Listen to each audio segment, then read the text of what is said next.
AFC. My name is Kyle Rice, and I am one of the interns here.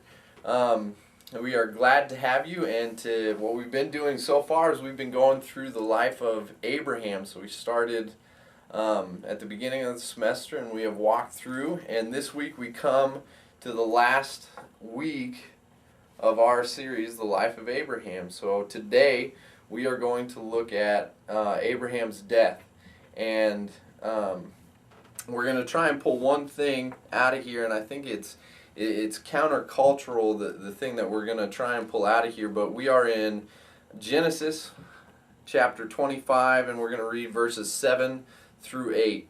And this is what it says: "These are the days and years of Abraham's life, 175 years. Abraham breathed his last and died in a good old age, an old man and full of years, and was gathered to his people." And what I want to pull from that is Abraham, this titan of our faith, this very biblical man, and everybody probably knows of Abraham. And within the Bible, he's given a verse and a half in his death. He's there, and then he dies, and then the story goes on. And that's what I want to pull from this, is that the story goes on. Abraham is not the story.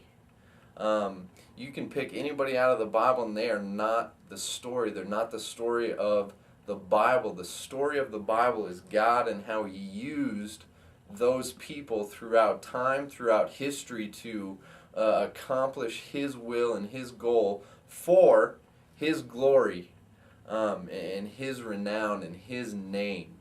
And it's countercultural because we live in a culture that shouts and screams and teaches us that you're a big deal.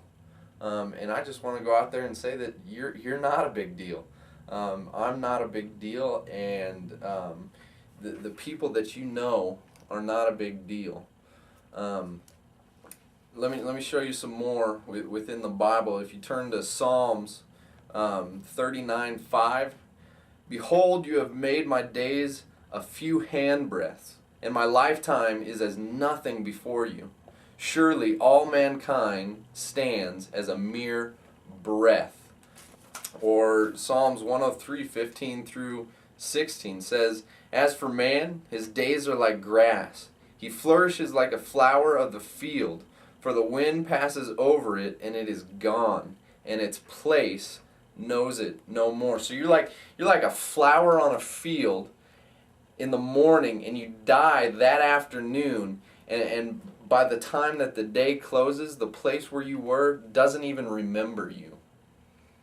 And this is the scope, that if we were to take all of recorded history and condense it into an hour, your lifetime, you would get nothing more than a millisecond. You wouldn't even make it a second inside that hour of recorded history.